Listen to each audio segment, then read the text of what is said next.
Uma voz calma foi ouvida no templo. Alguém orou ao Senhor para salvar este mundo mortal. O jovem acordou em um novo mundo. Ele viu seu reflexo na água e começou a se perguntar quem ele era. Onde ele está? Ele viu que seu olho esquerdo estava queimando e tentou apagar o fogo com água. De repente, a voz de uma garota veio de trás. Ela o chamou de Sua Majestade e perguntou o que aconteceu. O jovem imediatamente se virou e pensou: quem é? Ele viu uma garota de cabelo rosa com um chifre na cabeça na sua frente e ela perguntou se ele estava bem, porque ele usa uma fonte mágica para extinguir a chama de seu olho. A jovem ficou muito surpresa e pensou: o que está acontecendo aqui? O nome dessa garota é Cassandra, ela tem nível 7, pertence ao Purgatório. Também é capitã do destacamento de segurança e seu nível de poder é de 15.313. O jovem achou isso estranho. Ela parece falar chinês, mas por alguma razão ele a entende. Ele olhou para o lado e de repente seus olhos se arregalaram ainda mais quando viu seu reflexo. Havia um chifre em sua cabeça, um olho que queimava em chamas, e ele estava vestido com roupas escuras com pele. Ele ficou surpreso e pensou: quem é ele? Ele olhou em volta e se perguntou onde estava. Ele estava em uma pequena tenda no centro da qual havia um trono e ao lado uma mesa estratégica. Cassandra chamou-o e depois o abraçou e perguntou o que aconteceu. Ele está se comportando de maneira muito estranha. Os serafins realmente fizeram alguma coisa com ele? Ele viu uma inscrição acima de sua cabeça com todas as informações sobre ela. Ela pertencia à raça súcubo. O jovem pensou: que outros serafins? E por que ele vê algumas inscrições acima da cabeça dela? Nível de poder 15.313. Essa é sua força de luta? E ela também tem chifres. Ela é uma cosplayer ou algo assim? Os chifres são quase como os reais. Ele viu que ela apertou os seios com força contra ele e começou a se preocupar. De repente, o morto-vivo a chamou e o jovem virou a cabeça na direção da voz.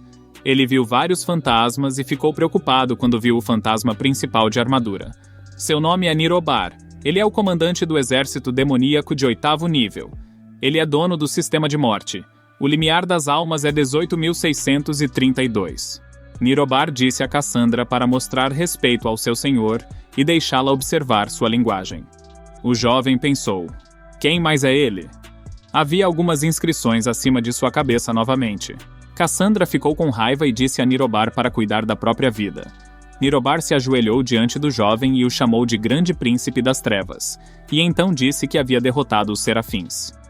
O exército está esperando que ele dê o golpe final. Cassandra tentou afastar os outros mortos-vivos dela e disse a Nirobar que ele deveria remover seus mortos-vivos. Nirobar a ignorou e baixou a cabeça, dizendo ao Príncipe das Trevas que havia matado o general inimigo. Tudo o que restou foi derrotar os remanescentes do exército e chegar à Terra Santa. Este é o momento-chave da guerra, que dura há um século, e ele não pode recuar agora. O jovem, que se viu no corpo do Príncipe das Trevas, ficou surpreso. O último golpe. Ele cobriu a boca com a mão em estado de choque e pensou: o que são essas palavras incompreensíveis? O que está acontecendo aqui, afinal? Ele agarrou a cabeça e tentou ao máximo lembrar o que aconteceu há 15 segundos. Sua cabeça está explodindo, ele não consegue se lembrar de nada. Cassandra perguntou se ele estava bem. O Príncipe das Trevas respondeu que estava tudo bem, que não prestassem atenção. Ele olhou em volta novamente e pensou: onde ele está? Como ele poderia acabar aqui? Sempre que ele tenta se lembrar de algo, sua cabeça começa a doer. Ele olhou para a palma da mão e pensou que aquele corpo era estranho. Definitivamente não era o corpo dele. Se ele der uma boa olhada, as criaturas ajoelhadas na frente dele definitivamente não são cosplayers, e é improvável que isso seja algum tipo de pegadinha. Cassandra decidiu perguntar a Nirobar o que aconteceu com ele. Ele foi realmente ferido na batalha com o arcanjo?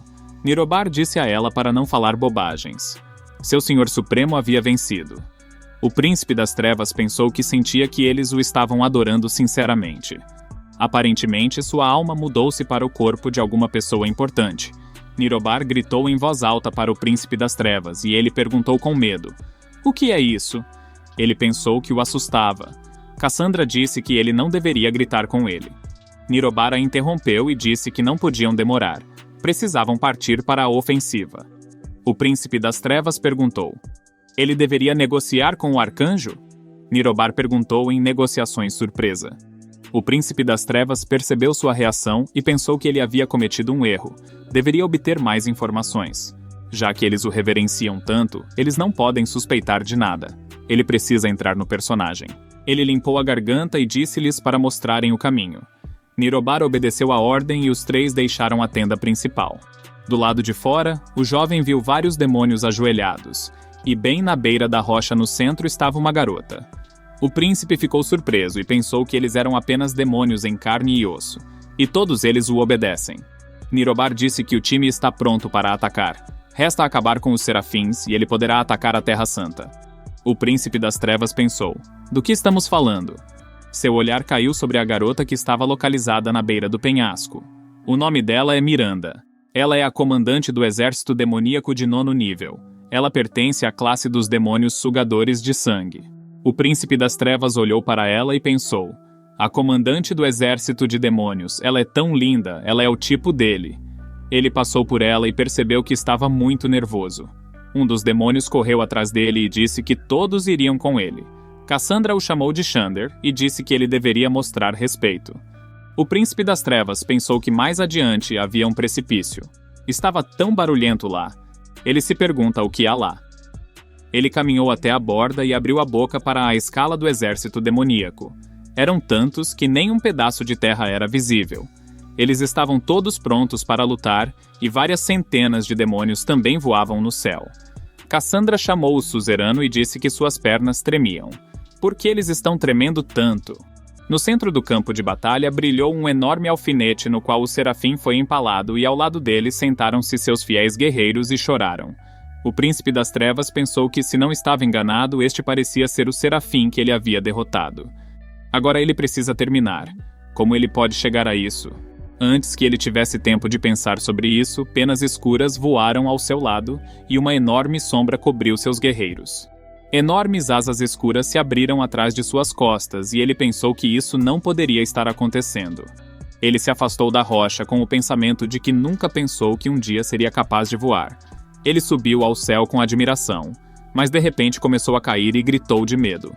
Seus subordinados o chamaram com medo, mas de repente a mão enorme da giganta o agarrou e ela o colocou no ombro.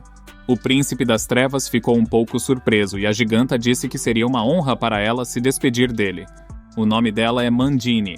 Ela é a comandante da 10ª divisão do exército demoníaco. Ela está no nível 7 e pertence à classe selvagem. Limiar das almas, 14.516. Os demônios se separaram diante da giganta, e ela abaixou o príncipe das trevas no chão na frente dos serafins. Naquele mesmo segundo, Xander e Cassandra pousaram atrás dele, e os guerreiros serafim apontaram suas armas para eles. Suas mãos tremiam, mas eles ainda se levantaram e disseram para não se aproximarem. Todos os guerreiros eram pessoas. Eles pertenciam ao destacamento da luz divina e guardavam os santos. Um deles chamou o príncipe das trevas de Diabo Sebastian, e disse que ele nem deveria pensar em profanar os serafins. O príncipe das trevas pensou que tinha a sensação de que mesmo algumas centenas dessas pessoas ainda não seriam suficientes. Eles estavam muito fracos, e aparentemente eles têm medo dele. Ele deu um passo à frente e pensou: deveria falar com eles? O homem voltou-se para seus irmãos e disse que hoje eles enfrentariam a morte. Ele pressionou 2 dedos na testa e disse que eles lutariam até a morte. O príncipe das trevas parou e pensou: de onde vem esse enorme sentimento de opressão e pressão? A força dos guerreiros aumentou imediatamente, e o príncipe das trevas pensou que o número acima de suas cabeças já havia ultrapassado 1000. Cassandra perguntou: eles aumentam o limiar das almas aumentando a longevidade? Elas podem morrer pelo menos 100 vezes. Para o governante ainda permanecerão formigas insignificantes. Ela riu. E o príncipe das trevas pensou que ela não deveria ser tão sarcástica. Os guerreiros de Serafim atacaram o príncipe e disseram-lhe para aceitar a morte. O príncipe das trevas achou que era rápido demais. De repente, uma voz em sua cabeça disse que se tratava de uma ameaça de 3º grau. Faça-o usar a tela de fogo. O príncipe das trevas pensou: quem é esse? Os guerreiros já haviam saltado sobre ele e a voz de alguém dizia que se tratava de uma ameaça de 1º grau. Faça-o usar a tela de fogo. O príncipe perguntou: de quem é essa voz em sua cabeça? A voz respondeu que ele era uma chama sempre furiosa. Deixe-o usá-lo rapidamente. Mas era tarde demais. O guerreiro brandiu a espada e feriu o príncipe. Até o próprio guerreiro ficou surpreso por ter conseguido fazer isso, e depois disso foram ouvidos gritos. Enquanto isso, várias memórias surgiram na cabeça de Sebastian. Ele ficou em primeiro lugar na competição escolar, e um dos alunos o chamou de Shu Ruofeng, dizendo que ele era muito legal. Após esse fragmento, uma menina com suas amigas e uma mulher sentada em uma cama de hospital surgiram em suas memórias. Então uma mensagem de sua mãe passou por suas memórias de que hoje era o aniversário da morte de seu pai. Ela não poderá ir ao cemitério com ele porque está no hospital. Deixe-o ir para lá depois da escola. Ele precisa visitar seu pai. E que ele não se esqueça de comprar flores. Depois comprou flores e foi ao cemitério. Mas no caminho viu uma criança brincando na estrada e disse-lhe para tomar cuidado. A criança não percebeu o caminhão correndo em sua direção e Shu Ruofeng se jogou embaixo do carro para salvar o menino. O buquê de flores comprado para o pai estava desgrenhado e manchado de sangue. Então ele morreu. O príncipe das trevas acordou e pensou que fosse um acidente de carro. Ele já está morto? Xander tentou trazê-lo de volta ao bom senso, mas o príncipe não prestou atenção nele e pensou: isso significa que ele agora está olhando para o inferno? Ele olhou para a transformada Cassandra, que arrancou a garganta das pessoas que ousaram machucá-lo. Ela terminou com a última pessoa e gritou a plenos pulmões, e o limiar de sua alma aumentou para 30.626. O demônio gritou o nome Cassandra, e os guerreiros sagrados ficaram aterrorizados. Xander gritou para ela e disse-lhe para parar. Ela gosta de ficar assim na frente de seu senhor? Deixe ela ajudar melhor. Cassandra olhou para seu mestre, depois se afastou dos cadáveres das pessoas e voltou à sua forma anterior. Ela correu até o príncipe das trevas e perguntou se ele estava ferido. Xander respondeu que já havia estancado o sangramento. O príncipe das trevas pensou: ela era esse monstro? Ele se levantou e pensou que, surpreendentemente, seu ferimento não doía nada. Ele realmente tem que lidar com aquele anjo? Ele olhou para Xander e disse que deveria ajudá-lo a chegar lá. Xander ficou preocupado e respondeu que não poderia. O poder espiritual de 2 lágrimas divinas já envolve os serafins. Nesta vida, exceto ele, o governante, ninguém pode se aproximar dele, caso contrário, simplesmente se transformarão em cinzas. O príncipe das trevas permaneceu em silêncio e pensou: acontece que ele é tão forte. Ele se aproximou do serafim e viu informações sobre ele. Ele é um anjo de 9º nível e pertence ao esquadrão da luz divina, limiar da alma, 36.472. O príncipe das trevas parou na frente dele e pensou que ele tinha um número muito grande. Devia ser um anjo incrivelmente forte, mas talvez ele reencarne com urgência. Ele não quer matar ninguém. O serafim pigarreou pesadamente e disse com um leve sorriso que diante dele estava o grande príncipe das trevas. Sebastian, chama vermelha. O príncipe das trevas pensou: Sebastian, esse é o nome deste corpo. Sua voz soa muito familiar. Serafim disse que várias centenas de anos se passaram desde que ele lutou sem descanso. No entanto, ele perdeu. Ele se voltou para o Senhor sem tirar os olhos de Sebastian e pediu-lhe que salvasse este mundo mortal. Assim que Sebastian ouviu essa frase, ficou muito surpreso, porque foi exatamente isso que ele ouviu antes de acordar. Começando a gritar, ele perguntou: então foi ele quem o trouxe aqui? Cassandra perguntou do que o Senhor está falando. Por que ele não ataca? Xander respondeu que talvez estivesse prestando homenagem ao seu antigo inimigo. Afinal, o serafim foi um dos poucos nesta vida que foi capaz de resistir ao seu senhor. O serafim disse a Sebastian que ele não sabia de onde ele veio, mas pelos seus olhos ele poderia dizer com certeza que Deus o colocou no corpo de Sebastian para que ele salvasse este mundo mortal da destruição. Sebastian permaneceu em silêncio e após uma breve pausa perguntou: salve este mundo. Ele está falando sobre ele? Ele pensou: ele é realmente um salvador? Serafim disse que o bem e o mal lutam há milhares de anos, mas nesta vida há uma fronteira muito clara. No exército do bem há uma abundância de escória cruel e astuta, e ao mesmo tempo, no exército de demônios do grande príncipe das trevas, existem nobres guerreiros inabalavelmente leais. Salvar o povo não é uma tarefa fácil, e nem Sebastian nem ele conseguem fazê-lo. No entanto, ele acredita que Deus o escolheu por um motivo. Sebastian pediu que ele esperasse e disse que ele era um estudante comum, não suportava tanto fardo. O rosto do serafim estava distorcido de dor, ele disse que era insuportavelmente doloroso. Os poderes sagrados ainda o apoiam, mas sua alma está prestes a ser despedaçada. Gritando de dor, ele pediu que ele retirasse o artefato de dentro dele. Deixe-o libertá-lo, e o serafim continuou a gritar de partir o coração. Sebastian não sabia o que fazer e Cassandra riu, dizendo que o príncipe deles não demonstraria nenhum respeito. Ela quer que ele sofra mais. Xander disse que talvez estivesse enganado. Os guerreiros sagrados gritaram que isso era demais. Por que ele está torturando seus serafins assim? Os outros guerreiros apoiaram suas palavras e disseram que precisava combatê-los. Miranda percebeu o humor deles e pensou que as coisas estavam ruins. O exército popular já havia perdido o espírito de luta, mas a lentidão de Sebastian reacendeu o que restava de suas forças. Serafim gritou e disse a Sebastian para agir. Após essas palavras, Sebastian agarrou o artefato pela alça e ele começou a brilhar. Ele apertou com mais força até que o artefato desapareceu completamente e se tornou um anel em seu dedo. O serafim caiu no chão e, com o que restava de suas forças, agradeceu a Sebastian. Ele pode tornar este mundo um lugar melhor. Ele fechou os olhos e, com um sorriso, pediu a Deus que o salvasse e tivesse misericórdia dele. E ele se perguntou por quê. Algo dentro dele saltou bruscamente. A chama eterna dizia que a energia sagrada havia entrado e não poderia ser removida porque não usou proteção. Sebastian perguntou: é ele de novo? Afinal, o que ele é? A voz respondeu que ele era uma chama sempre furiosa. Ele é a própria chama que arde em seus olhos. Sebastian perguntou como ele poderia se purificar. Seu corpo parece que está prestes a explodir. A chama respondeu que se não tivesse a capacidade de absorver essa energia, então precisava liberá-la. Sebastian gritou: deixe-o sair, mas como ele pode liberá-lo? A chama respondeu que infelizmente só ele sabe como agem neste mundo duas lágrimas divinas. Deixe-o tentar seguir seus próprios sentimentos.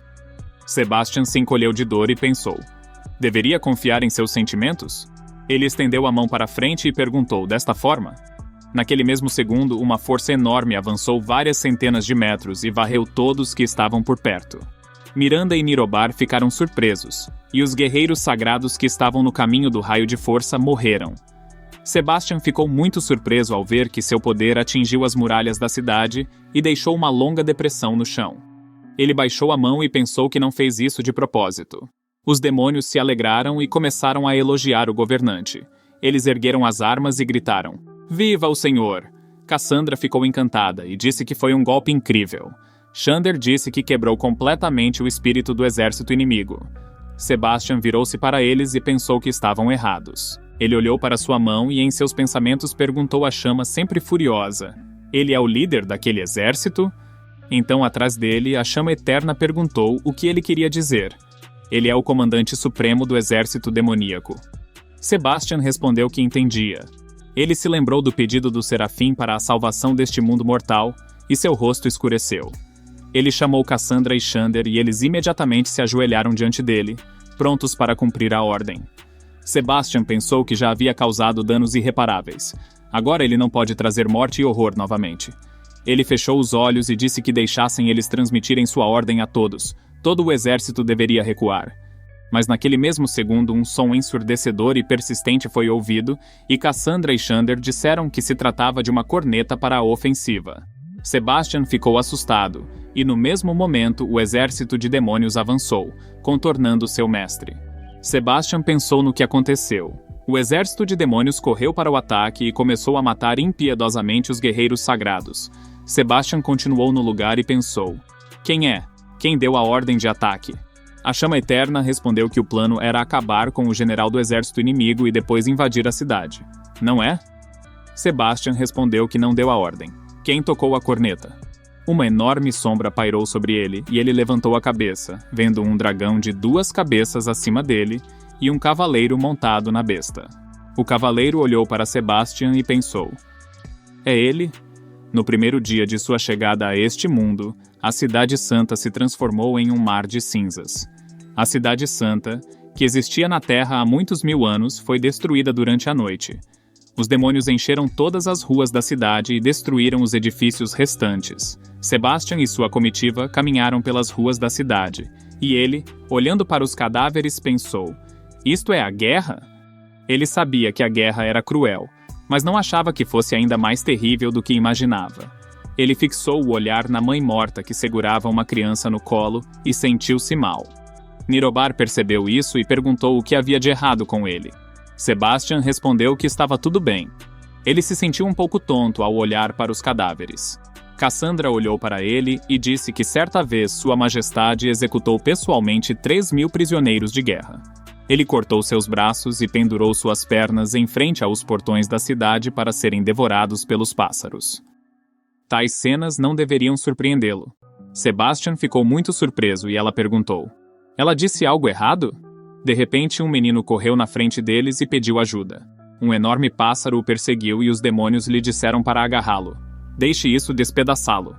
Eles riram e, acompanhado pela risada terrível dos demônios, o pássaro agarrou o rapaz pelos ombros e o ergueu no ar, levando-o consigo. Os demônios riram novamente e disseram que o haviam capturado. O cara gritou e pediu que parassem, mas o pássaro continuou a voar e voou até uma torre localizada no telhado de um prédio onde vários cadáveres já estavam empalados. O pássaro soltou o menino e ele começou a cair direto na torre. Um novo cadáver decorou o telhado do prédio, e os demônios disseram que o pássaro havia acertado o alvo. Um deles riu e disse que havia vencido. O segundo demônio com cara de porco deu-lhe uma moeda e praguejou frustrado. Depois disso, ele apontou o dedo para frente e disse às pessoas para fugirem daqui agora. As pessoas ficaram com medo e o demônio perguntou: "Não conseguem ouvi-lo? Deixe-os fugir daqui, para que seus calcanhares queimem. Caso contrário, ele os cortará em pedaços." De repente, alguém gritou que ele era um idiota. Ele deu ordens aqui bem na frente de Sua Majestade. Os demônios imediatamente se viraram e, vendo Sebastian na frente deles, ficaram muito entusiasmados e perguntaram: "Sua Majestade?" Eles se curvaram diante dele, e o demônio disse que sua ofensa merecia o castigo mais severo. Ele mataria todos eles agora, não perderia mais tempo brincando com eles antes de matá-los. Sebastian viu pássaros circulando sobre o telhado de um prédio com cadáveres empalados na torre e disse ao demônio que eles estavam fazendo um bom trabalho. Os demônios olharam para ele surpresos e perguntaram: "Isso é verdade?" Sebastian virou-se para Nirobar e perguntou se ele tinha dinheiro consigo. Nirobar confirmou suas palavras e Sebastian disse que deveria emprestá-las a ele. Ele quer fazer uma aposta com eles. Ele apontou para os civis e disse que a aposta era essa. Em 3 minutos eles precisam capturar e matar aquela mulher. Os demônios ficaram surpresos e perguntaram: "Demora tanto tempo para alcançar alguma mulher? Ele realmente quer provocá-los assim?" Sebastian respondeu que assim seja. Eles capturaram a cidade e fizeram um ótimo trabalho. E se empalarem esta mulher na torre, então uma grande recompensa os aguardará. Os demônios olharam para a mulher com um sorriso e agradeceu a Sua Majestade. A mulher, com lágrimas nos olhos, pressionou o filho contra o peito e chamou Sebastian de pirralho. Sebastian ignorou o insulto e chamou Cassandra. Ele a puxou para mais perto dele e perguntou se ela o ajudaria a vencer. Cassandra ficou um pouco confusa e Sebastian perguntou: "Ela é uma súcubo, certo?" Nirobar olhou para eles e pensou que o governante nunca teria feito tal coisa antes. Cassandra concordou com o pedido de Sebastian e ele, voltando-se para a mulher, disse que agora a deixasse correr. O menino nos braços dela gritou e disse que não deveriam ofender a mãe. Sebastian franziu a testa, depois sorriu assustadoramente e disse que se ela não fugisse, ele mataria o filho dela. A mulher não teve escolha. Ela abandonou o filho e correu e ele começou a chamar ela. Cassandra direcionou sua magia para a mulher e Sebastian disse para cronometrar. Os demônios a perseguiram e um deles perguntou para onde ela fugiria deles. Eles quase a alcançaram e uma das pessoas disse que ela estava condenada. Ele a enviou para a morte certa. O menino chorou e gritou para a mãe que ela conseguiria. Cassandra começou a lançar um feitiço e a força da mulher pareceu aumentar. Suas pernas ficaram mais rápidas e suas veias incharam.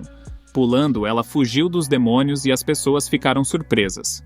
Ela aumentou a velocidade e os demônios perguntaram como isso é possível. Sebastian disse que eles deveriam ficar de olho no tempo. A mulher continuou a correr e seu filho lhe disse para ter cuidado.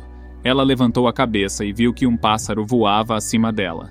Então ela habilmente saltou para longe do bico da fera e ela bateu a boca bem perto dela. O pássaro caiu e a mulher, passando por cima de seu corpo, voltou correndo. O demônio viu que ela estava correndo direto na direção deles e quis agarrá-la. Mas ela correu habilmente entre eles e um deles gritou que ela havia escapado.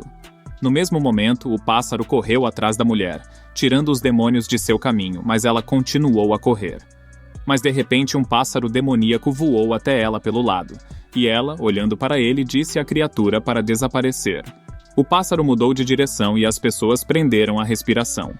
Cassandra voltou-se para Sua Majestade e disse que 5 minutos se passaram. Sebastian respondeu que isso era bom. Ele achava que seus subordinados pareciam ter habilidades incríveis.